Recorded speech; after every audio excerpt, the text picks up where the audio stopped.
Hi everybody, it's Julia, your travel expert from Matheson Travel, helping you find that je ne sais quoi around the world.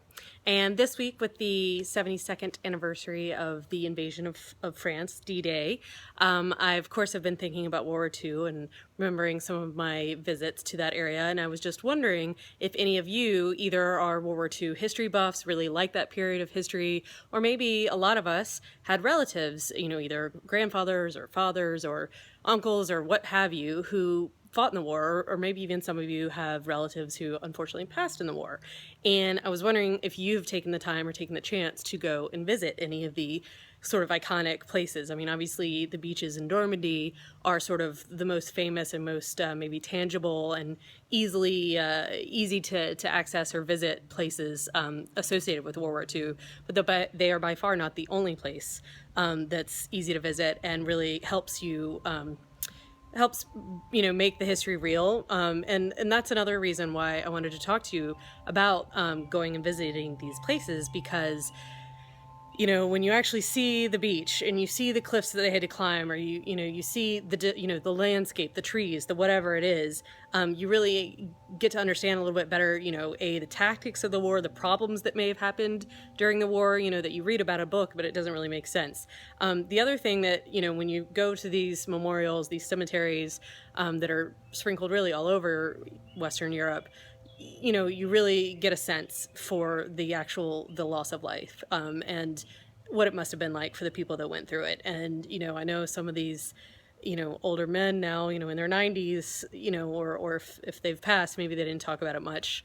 Maybe you didn't get a good picture from your relative, but going and visiting is one of the ways to do it. So I wanted to kind of tell you a few of the places besides the Normandy beaches that you could go and visit.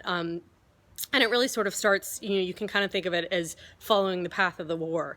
I just went to the World War II Museum in the National World War II Museum in New Orleans, and that's how they sort of tell the story, which is a really good way, chronologically. So if you think about it, in southern England and London, there are tons of things that you can see that are highly associated with World War II. You think about Bletchley Park, or Churchill War Rooms, which are right in London. All in the south of England is where all the troops, amassed and everything like that. Then, of course, you've got Normandy, which are pretty famous and pretty easy. Most people kind of know how to go visit those, and what you can see. But then, if you think about it, like the show Band of Brothers or something like that, then the main Allied effort moved north into the Benelux countries. You think about Amsterdam, and you can go visit the Anne Frank house where she and her family hid for years. There are lots of other museums in Amsterdam as well. Or you continue into Belgium, and you think about the Battle of the Bulge.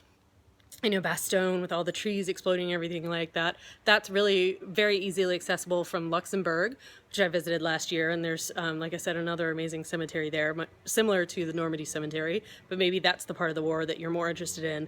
The crossing of the Rhine River, getting into Germany, stuff like that. That's sort of all in that northern Benelux kind of, and Eastern or Western Germany part of Europe. Or maybe you're more concerned with or more connected to the sort of ending of the war, and that's really in Germany, and kind of also points east. You think about the concentration camps, which obviously aren't a fun place to go and visit, but a very, very important, very powerful place to go and visit. And those are, more in the east. Auschwitz is in Poland, Dachau is down by Munich, and so on and so forth. Czech Republic, I believe, has one as well. I can't think of the name right now, excuse me. But anyway, so you can think about it as you move east, and it really depends on, what part of it is connected with you, your history, your family, and, that might help you connect to the history a little bit more and make it come alive, as one of my fellow agents, who's very passionate about history, talks about.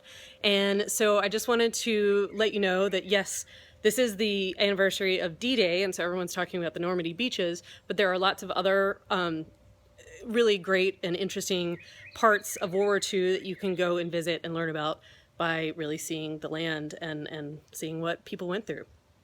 So that's it for this week, and I will talk to you next week. Bye.